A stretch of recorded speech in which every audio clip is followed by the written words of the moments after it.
A missing woman. A mysterious letter.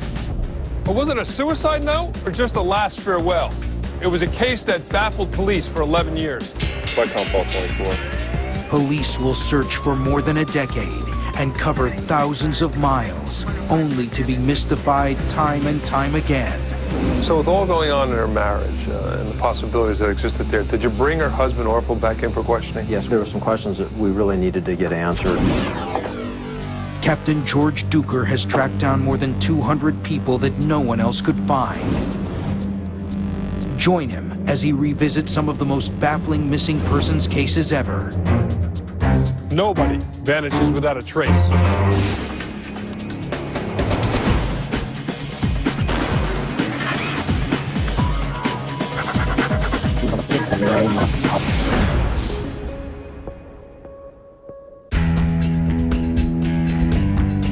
On the surface, Kathy Geelan seemed to have it all. A hard-working husband, a beloved son, and a beautiful ranch. But then one day she vanished, and police discovered things in Kathy's life weren't as perfect as they appeared.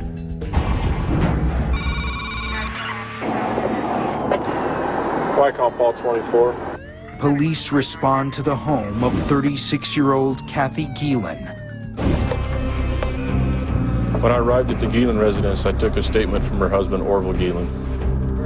Geelan can't find his wife anywhere, but instead, on the kitchen table, he has found a note written by his wife. Kathy wrote that she can't go on living in hell, and she's sorry it ended this way. It appeared to be that Mrs. Geelan had given up on life. She'd written a message and was calling it quits. I was just shocked. I couldn't believe it. I was like time stood still. It was a beautiful day, and then our world came crashing down. There's a note, but no body. It's not a typical case of suicide.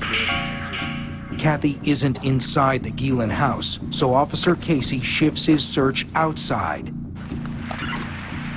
By Paul 24. A possible suicide. We can send out our search and rescue team. A team of searchers rushes to the Geelan ranch. We had officers on horseback and officers on foot do a grid search of the property. But it's a huge undertaking. The property is 40 acres, and beyond that, hundreds of acres of dense forest, ravines, and river. Kathy could be anywhere. We didn't see anything. Okay. After hours of searching the property, we were unable to find Kathy Geelan or any evidence that might lead us to where she may be. One thing about suicide, there is almost always evidence of it. Most people who kill themselves want their remains to be found. And the fact that the police can't locate Kathy's body makes suicide less likely. But if that's the case, how do they explain that note? The next day, Detectives Crabtree and Ludwig try to answer that question. Handwriting analysis has confirmed that Kathy wrote the note, but Crabtree has questions about the note's meaning. I've got some concerns about this. The note was probably our biggest piece of evidence. This note it's not typical. It started off almost poetic to some degree. Dreams can come true. They can happen to you. And then it turned to anger. Don't treat the next one like you have me. I can't go on living in hell. And then it turned to apology. I did love you once. I'm sorry it ended this way. I'm sorry it ended this way. As detectives soon realize, Kathy's note is subject to interpretation. Well, I think she's just saying she's just leaving it. The note definitely could have been a goodbye note to her husband. That she's going to start a new life somewhere else. But why would she walk out on her young son? She doted on him. He was her whole reason for living. She just wanted to give him a great life and dreamed of giving him all the opportunities she didn't have. Detectives interview Kathy's friends and family, looking for anything that will lead them to the missing woman. And that's when details start coming out about the Geelan's marriage. She She was clearly having relationship problems with her husband. I've had enough of it. I have had enough. What do you mean you've had enough? There was rumors of possibility of an extramarital affair. Could Kathy have disappeared on purpose to get out of a bad marriage? Back at headquarters, detectives try to pick up the missing woman's trail. If she did walk out of her old life, she's going to need some money to do it. We understand she's got some accounts with you. But everything stopped the day Kathy vanished. Okay, thank you. There was absolutely no activity. There wasn't deposits, there wasn't withdrawals, there wasn't charges. But as they scour the Geelan's financial records, they uncover more trouble. It became very apparent that there was some real financial strain in that family. Money problems, an alleged affair, a marriage on the rocks. I've seen plenty of people run away from chaotic situations like this. But the cops have to clear something up. With all going on in her marriage and the possibilities that existed there, did you bring her husband Orville back in for questioning? Yes, we did. We felt that there were some questions that we really needed to get answered that hadn't been answered yet, so we brought Mr. Geelan in. You know why we're here today?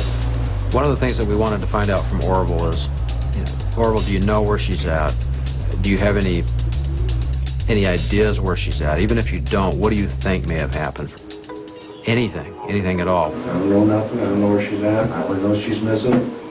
But almost immediately, Orville Geelan begins acting nervous. A person can say just about anything that they want to say, but one thing that doesn't lie is body language. Orville was tapping his feet, shifting around his body, and just appeared to not want to make eye contact. Really raised my suspicions. Was there something that he wasn't telling us? Okay. What is Orville Geelan hiding? Kathy Geelan has disappeared, and police are grilling her husband Orville. And when we have to come back and do this again, you think that's going to look good for you? His body language tells Detective Jack Crabtree that Orville is hiding something. The fact that he was nervous with just routine questions really raised my suspicions. But one of the questions was a very basic question. Orville, I'm going to be straight up with you. Did you harm your wife? No, I didn't. Orville maintains his innocence, but police aren't convinced. We thought the best tool at that point would be a polygraph. Can we put this over the right arm? The polygraph examination asked specific questions of Orville regarding the disappearance of his wife, Kathy. Please answer all the following questions, yes or no. There were two questions that really raised some concerns with us. One of the questions that Orville was asked was, have you ever lied to the police? And his response was yes. Now, that was a truthful response, but it caused us concern now, because if Orville had lied to the police before, is that an indication that perhaps Orville would lie to the police again? But what happens next suggests that Orville is lying right now. Another question was, do you know where your wife is now? And Orville responded, no. And the answer came back as being deceptive. Now we have a husband who is being deceptive on whether or not he knows where his wife disappeared to. Why would he be saying no, he does not know where his wife is, when in fact that he did? Cops confront Orville. They need a straight story from him. Polygraph test says that you're not being honest about this. I'm being honest. Being honest. And what he says next floors detectives. Geelan says that he doesn't know where his wife is, but if she's alive anywhere, he thinks he knows who she's with. Orville would not give that person's name up. He absolutely refused. He said he would cooperate in any way that we wanted, but he would not give up the name of this person. They went into the interrogation thinking Orville may have harmed his wife, and now they don't know what to think. It was very odd. He just said, I'm not going to answer. As a cop, you have to be ready to react and change your tactics when you find out something new. In this case, what I want to know now is, who is Orville Geelan protecting and why? We had to go back, determine who Orville may have been talking about. And anything unusual about those circumstances or how she was acting? You know, she was just acting kind of strange. We start learning a lot of things, including some vital new information about the day of Kathy's disappearance. A neighbor says he saw Kathy just before she was reported missing, leaving home with a stranger. He was characterized as a biker. Is this man on a motorcycle the person Orville Geelan is protecting? Kathy had a less than desirable relationship with her husband. At that point, we thought that Kathy had left that relationship in hopes to go have a relationship with somebody who would make things better for her. But who is this mystery man? Where did they go? And why is Orville afraid to disclose his name? We talked to several witnesses, several friends and acquaintances of Kathy. But no matter how deep they dig, they can't find Kathy or this stranger. Nobody seemed to know who this individual was. That's it. That's all we had. Kathy Geelan has now been missing for 1 month, and the trail is ice cold. We were running out of clues. At this point, we're back to square one. And if she did leave on the back of a motorcycle, she could be anywhere by now. Detectives alert the national media, and the exposure does its job. They get a call from Texas that turns out to be a bombshell. We had found our Kathy Geelan. Police in Oregon think Kathy Geelan has run off with another man. And now investigators are running down a tip that could finally put this case to rest. We got a call from a woman who claimed that her brother had married a person by the name of Kathy Geelan down in Texas. And it appears to be the Kathy Geelan they've been looking for. This person in Texas had fled a bad relationship from her husband in Oregon and didn't want to be found. Actually, I was really excited at this point. Here's a person who is from Oregon, who left an abusive type of a relationship, who was similar in description to Kathy. Finally, we might be done with the case. Oregon detectives ask police in Texas to question Kathy Geelan. Authorities made contact with this lady in Texas. Are you Catherine Geelan? My name was Catherine Geelan, but I've changed it to Mary Catherine Geelan now. She was very concerned that she would be identified and located, and then her husband would find out where she was at. Our hopes were to give her some assurances that she could go on about her life, and we would do nothing to cause her husband Orville to locate her. But there's a problem. She denied that she was our missing Kathy. She claims she's never heard of Orville Geelan and doesn't have a son. There's one surefire way to find out if she's telling the truth. We, at that point, compared fingerprints of our missing Kathy to her in Texas. These are the right index fingers. You'll notice the area up here, right up here. Right. See the difference? Yep.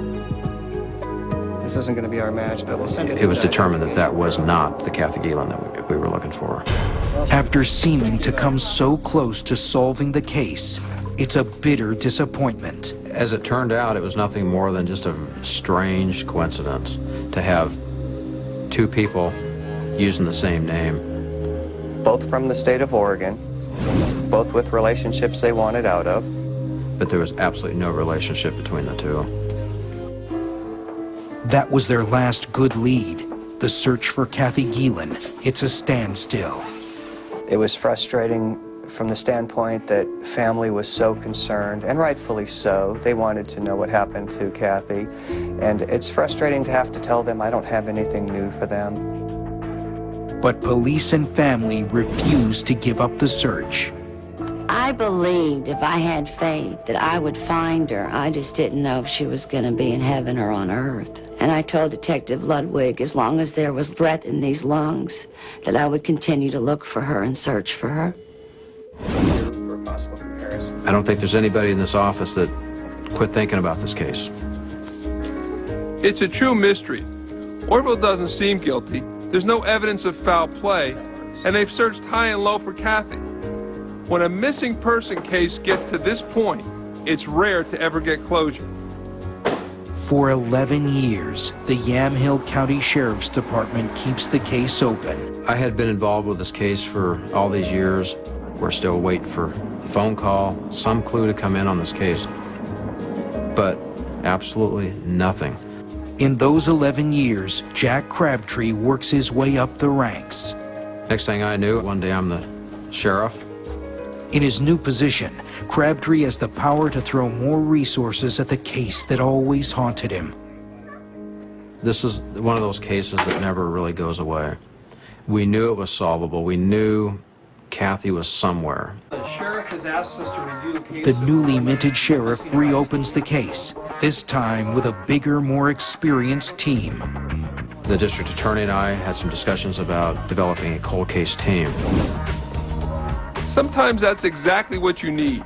Another set of eyes to review the case. Fresh look, a fresh start. Interviewing, re-interviewing people with new investigators can breathe some life into this case that needed it and could lead to it being solved. Absolutely. The intent of the team was to take these cold cases and basically go in with a new perspective. I really felt that this case was solvable.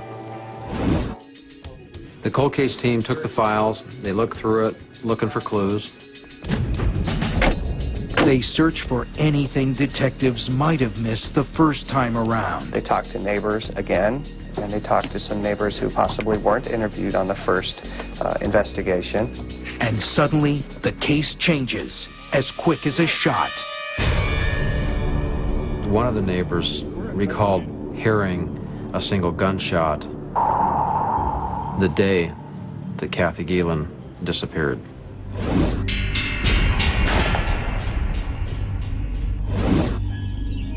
Now this is rural country, and people are used to hearing hunters firing guns.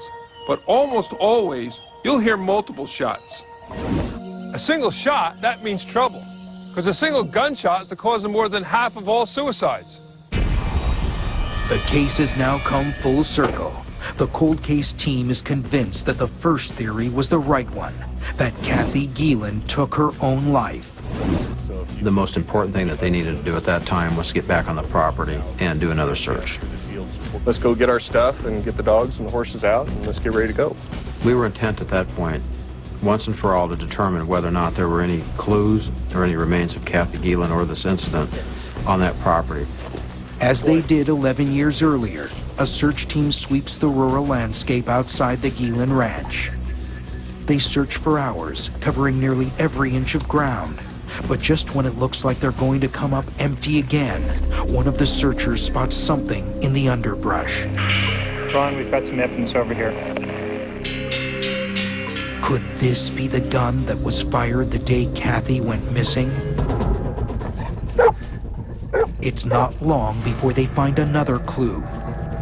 Near the gun, a dog has made a gruesome discovery.